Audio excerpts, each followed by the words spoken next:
नमस्कार दोस्तों, स्वागत है आपका हमारे चैनल नॉलेज हब पे। तो मैं हूं सनी कुमार और आज के इस वीडियो में मैं लेकर के आया हूं 301 से लेकर के 350 तक का जनरल स्टडीज़ का वन लाइनर क्वेश्चन आंसर। ठीक है, तो इस वीडियो में मैं 301 से लेकर के 350 तक का वन लाइनर क्वेश्चन आंसर मैं कवर अप करूँगा। जैसा कि आप सभी लोगों को पता है कि इसके पहले मैंने टोटल 6 पार्ट यानी कि 300 क्वेश्चन मैंने कवर अप कर दिया है। हर एक वीडियो जो है 10-10 मिनट का है और 10 मिनट में 50 क्वेश्चन मैंने कवर अप किया है। और ये जो 700 प्लस क्वेश्चन का जो सीरीज चल रहा है वन लाइनर का, ये आपके सभी एग्जाम के लिए इंपॉर्टेंट होने वाला है, क्योंकि हर एक क्वेश्चन जो है कहीं ना कहीं इंपॉर्टेंट है और आपके हर एक एग्जाम के लिए इंपॉर्टेंट साबित हो सकता है। ठीक है, तो इस वीडियो को पूरा देखिएगा और इस सीरीज को पूरा देखने के लिए चैनल को जरूर सब्सक्राइब कर लीजिएगा। ठीक है, तो चलिए शुरू करते हैं इस वीडियो का सबसे पहला क्वेश्चन पे। अगर आपने वो पिछला पार्ट नहीं देखा है तो आई बटन में उसका लिंक दिया हुआ है और वीडियो के डिस्क्रिप्शन में भी उसका लिंक दिया हुआ है, तो आप वो वीडियो के डिस्क्रिप्शन या आई बटन पर क्लिक करके उस वीडियो को देख सकते हो पूरा। ठीक है, तो इस वीडियो का सबसे पहला क्वेश्चन हमारा है कि कौन से प्रधानमंत्री एक भी दिन संसद नहीं गए थे। तो कौन से ऐसे प्रधानमंत्री थे जो कि एक भी दिन संसद नहीं गए थे? वह है चौधरी चरण सिंह। चौधरी चरण सिंह थे जो कि एक भी दिन संसद नहीं गए थे। ठीक है, नेक्स्ट है हमारा यथार्थ कार्यपालिका की समस्त सत्ता किसमें निहित होती है? तो यथार्थ कार्यपालिका की समस्त सत्ता जो है मंत्री परिषद में निहित होती है। किसमें निहित होती है? तो मंत्री परिषद में। ठीक है, नेक्स्ट है हमारा कि संघीय मंत्री परिषद के मंत्री किसके प्रति उत्तरदायी होते हैं? तो संघीय मंत्री परिषद के जो मंत्री होते हैं वह लोकसभा के प्रति उत्तरदायी होते हैं। ठीक है, नेक्स्ट है हमारा भारत में किसी भी सदन का सदस्य बने बिना कोई व्यक्ति मंत्री पद पर कितने दिनों तक रह सकती है? यानी कि कोई भी ऐसा मंत्री जो किसी भी सदन का सदस्य नहीं है तो वह मंत्री पद तक टोटल 6 माह तक जो है मंत्री पद तक बने रह सकता है। ठीक है, नेक्स्ट है हमारा कि संविधान के किस अनुच्छेद में मंत्री परिषद की नियुक्ति व पदच्युति का प्रावधान है? तो अनुच्छेद 75 में जो मंत्री परिषद की नियुक्ति है और उसका जो पदच्युति होता है उसका प्रावधान दिया गया अनुच्छेद 75 में, आर्टिकल 75 में। ठीक है, नेक्स्ट है हमारा कि स्वतंत्र भारत के प्रथम कानून मंत्री कौन थे? तो डॉक्टर BR अम्बेडकर थे स्वतंत्र भारत के प्रथम कानून मंत्री। ठीक है, नेक्स्ट है हमारा कि मंत्री परिषद के सदस्यों को गोपनीयता की शपथ कौन दिलाता है? तो राष्ट्रपति दिलाता है। नेक्स्ट है हमारा निम्न में से किस क्षेत्र में विश्व का सर्वाधिक पशुओं का मांस उत्पादित किया जाता है? पंपास क्षेत्र में किया जाता है जो कि अर्जेंटीना में अवस्थित है। ठीक है, कौन से क्षेत्र में विश्व का सर्वाधिक पशुओं का मांस उत्पादित किया जाता है? तो पंपास क्षेत्र अर्जेंटीना में है जिसमें कि सबसे ज़्यादा पशुओं का मांस उत्पादित किया जाता है। नेक्स्ट है हमारा निम्न में से कौन सी स्थलाकृति ज्वालामुखी क्रिया से संबंधित नहीं है? तो कौन सी स्थलाकृति ज्वालामुखी क्रिया से संबंधित नहीं है? वो है गेसर। क्या है? गेसर इसका करेक्ट आंसर हो जाएगा। ठीक है, नेक्स्ट है हमारा निम्न में से कौन पृथ्वी का एक स्थायी खंड नहीं है? तो कौन ऐसा है जो कि एक पृथ्वी का स्थायी खंड नहीं है? वह हिमालय पर्वत। हिमालय पर्वत जो है पृथ्वी का स्थायी खंड नहीं है। नेक्स्ट है हमारा निम्न में से कौन अधात्विक खनिज है? तो अधात्विक खनिज है जिप्सम। नेक्स्ट है विश्व के वन क्षेत्र में से किस एक के फैलाव की प्रतिशतता सर्वाधिक है? तो वह शीतोष्ण शंकुवृक्षी वन। शीतोष्ण शंकुवृक्षी वन जो है इसके फैलाव से की प्रतिशतता जो है सबसे अधिक है। उसके बाद है हमारा कि यदि पृथ्वी एवं अंतरिक्ष के बीच से वायुमंडल को हटा हुआ माना जाए तो आसमान का रंग कैसा होगा? तो आसमान का रंग हो जाएगा काला। अगर बीच में से इन्वायरमेंट अगर हटा दिया जाए यानी वायुमंडल को हटा दिया जाए तो अंतरिक्ष का जो रंग दिखेगा वो मुझे काला दिखेगा। ठीक है, यानी कि निम्न में से कौन सी, नेक्स्ट क्वेश्चन हमारा है कि निम्न में से कौन सी नदी पक्षीपाद डेल्टा का निर्माण करती है? तो पक्षीपाद डेल्टा इंपॉर्टेंट है, इसको ध्यान में रखिएगा। तो कौन सी नदी इसका निर्माण करती है? तो मिसिसिपी करती है। मिसिसिपी जो है नदी जो है वो पक्षीपाद डेल्टा का निर्माण करती है। नेक्स्ट है निम्न में से कौन सुमेलित नहीं है? तो आयरन एंथ्रासाइट। आयरन का जो अयस्क है वो एंथ्रासाइट नहीं है, तो यह सुमेलित नहीं है। ठीक है, नेक्स्ट है हमारा कि निम्नलिखित में से किस राज्य में सबरीमाला स्थित है? तो सबरीमाला स्थित है केरल में। कहाँ स्थित है? तो सबरीमाला स्थित है केरल में। नेक्स्ट है भारत में सबसे पुरानी पर्वत श्रृंखला कौन सी है? तो भारत में सबसे पुरानी पर्वत श्रृंखला है अरावली पर्वतमाला। उसके बाद है ओंकारेश्वर जल विद्युत संयंत्र से ऊर्जा उत्पन्न होती है तो कितना मेगावाट? तो ओंकारेश्वर जल विद्युत संयंत्र से टोटल 520 मेगावाट ऊर्जा उत्पन्न होती है। ठीक है, उसके बाद है हमारा कि तुलबुल परियोजना निम्नलिखित में से किस नदी से संबंधित है? तो तुलबुल परियोजना जो है वह झेलम नदी से संबंधित है। किस नदी से? तो झेलम नदी से संबंधित है। नेक्स्ट है हमारा कि सरदार सरोवर परियोजना किस नदी पर चल रही है? तो सरदार सरोवर परियोजना जो है नर्मदा नदी पर चल रही है।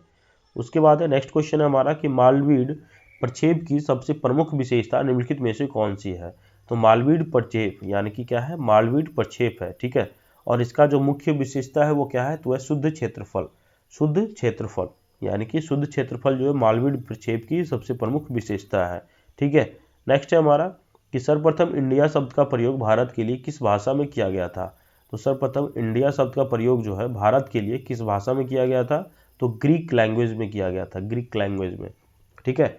नेक्स्ट है हमारा कि गहरी जड़ों वाली फसलों के लिए निम्नलिखित में से कौन सी मिट्टी सर्वाधिक उपयुक्त होती है। तो गहरी जड़ों वाली फसलों के लिए सबसे ज़्यादा जो उपयुक्त मिट्टी होती है वो होती है काली मिट्टी, ठीक है। कौन सी मिट्टी, तो काली मिट्टी इसका करेक्ट आंसर हो जाएगा, ठीक है। उसके बाद है हमारा निम्नलिखित में से किस फसल को प्रति हेक्टेयर अधिक जल की आवश्यकता पड़ती है। तो किस फसल को पड़ती है, तो गन्ना को जो है प्रति हेक्टेयर सबसे अधिक जल की आवश्यकता पड़ती है, ठीक है। नेक्स्ट है हमारा कि निम्नलिखित में से किसकी गणना नकदी फसल के अंतर्गत की जाती है। तो किसकी गणना जो नकदी फसल के अंतर्गत की जाती है वह है कपास, चाय एंड जूट। ये तीनों फसल ऐसे हैं जिसको कि हम लोग नकदी फसल में गणना कर सकते हैं, ठीक है। नेक्स्ट हमारा कि माउंट एवरेस्ट ऊंचाई की जो है 8.848 मीटर है, तो इसके बाद विश्व की दूसरी सर्वोच्च पर्वत श्रेणी कौन सी है। तो माउंट एवरेस्ट के बाद विश्व की दूसरी सर्वोच्च पर्वत श्रेणी कौन सी है, वो है माउंट केटू यानी कि गार्डवेन आस्टीन जो है इसकी दूसरी सबसे ज़्यादा लंबाई है, ठीक है।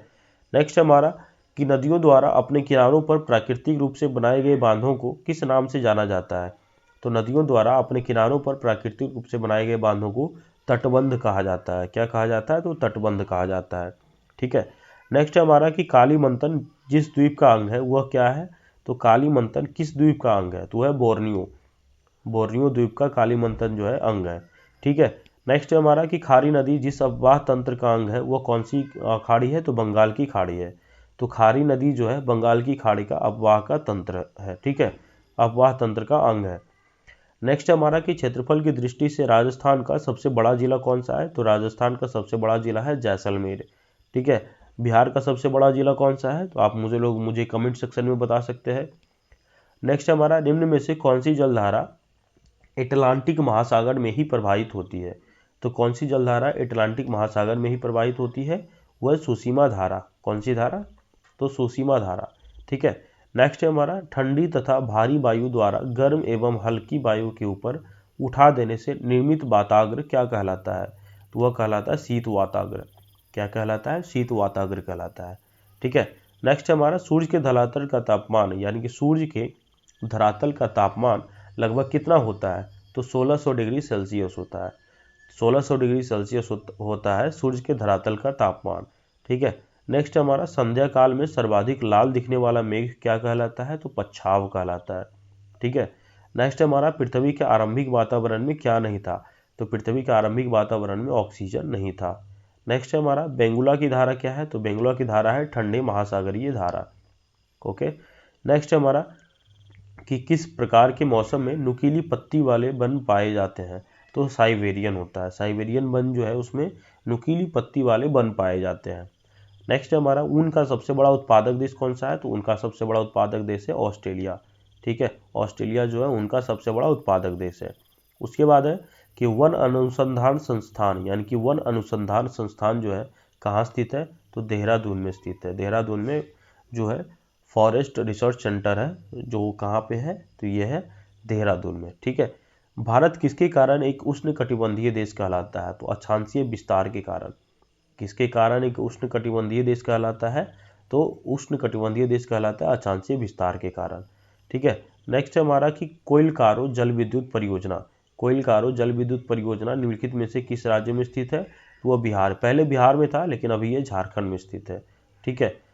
नेक्स्ट है हमारा भूमध्य रेखा जीरो के अतिरिक्त कौन सी अक्षांश रेखा पृथ्वी को दो बराबर भागों में विभाजित करती है। भूमध्य रेखा के अतिरिक्त कौन सी ऐसी अक्षांश रेखा है जो पृथ्वी को दो बराबर भागों में बांटती है, वह है देशांतर रेखा, ठीक है। नेक्स्ट है हमारा कि केंद्र हालांकि कुद्रेमुख लौह खनिज परियोजना यानी कि कुद्रेमुख जो लौह खनिज परियोजना है वह किस राज्य में स्थित है। तो कर्नाटक में स्थित है। कुद्रेमुख जो लौह खनिज परियोजना है कर्नाटक में स्थित है। नेक्स्ट है भारत में खनिज तेल के भंडार मुख्यतः किस प्रकार की चट्टानों में पाए जाते हैं। तो अवसादी या परतदार चट्टान में, अवसादी या परतदार चट्टान इसका करेक्ट आंसर हो जाएगा। नेक्स्ट है हमारा भारतीय जलवायु की सबसे महत्वपूर्ण विशेषता कौन सी है। तो भारतीय जलवायु की महत्वपूर्ण विशेषता है पवनों का विपरीत स्वभाव, पवनों का विपरीत स्वभाव। ठीक है, नेक्स्ट है हमारा तमिलनाडु व आंध्र प्रदेश के तट का नाम क्या है, तो कोरोमंडल नाम है। तमिलनाडु व आंध्र प्रदेश के तट का नाम है कोरोमंडल।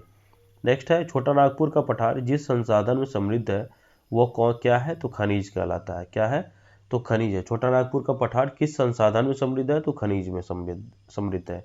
ठीक है, नेक्स्ट हमारा निम्न में से कौन सा सागर महासागरीय मरुस्थल के रूप में पहचाना जाता है, तो निम्न में से कौन सा सागर महासागरीय मरुस्थल के रूप में पहचाना जाता है, वो है सारगैसो सागर। कौन सा सागर है, तो सारगैसो सागर जो है महासागरीय मरुस्थल के रूप में पहचाना जाता है। ठीक है, नेक्स्ट है हमारा कि कोपली जिसकी सहायक नदी है वो कौन सी नदी है, तो वह है ब्रह्मपुत्रा। यानी कि कोपली किसकी सहायक नदी है, तो ब्रह्मपुत्रा की सहायक नदी है। भारत में ये इस वीडियो का सबसे लास्ट क्वेश्चन है कि भारत में मुख्य कृषि पदार्थ आयात मद है खाने योग्य तेल। यानी भारत में मुख्य कृषि पदार्थ जो है आयात मद है वो क्या है, तो खाने योग्य तेल है। तो ये इस वीडियो का सबसे लास्ट क्वेश्चन था। इस वीडियो में मैंने 50 क्वेश्चन कवर किया। 11 मिनट का वीडियो है, इसमें मैंने 50 क्वेश्चन कवर किए हैं। तो अगर आपको ये वीडियो अच्छा लगे तो अपने दोस्तों के साथ ज़रूर शेयर कीजिए। और अगर आपको इसका नेक्स्ट पार्ट देखना है यानी कि टोटल 700 क्वेश्चन देखने हैं तो चैनल को जरूर सब्सक्राइब कर लीजिएगा ताकि आपको डेली बेसिस पे इसका हर एक पार्ट प्रोवाइड किया जा सके। ठीक है, so thank you so much for watching my channel and all the best for your future exams.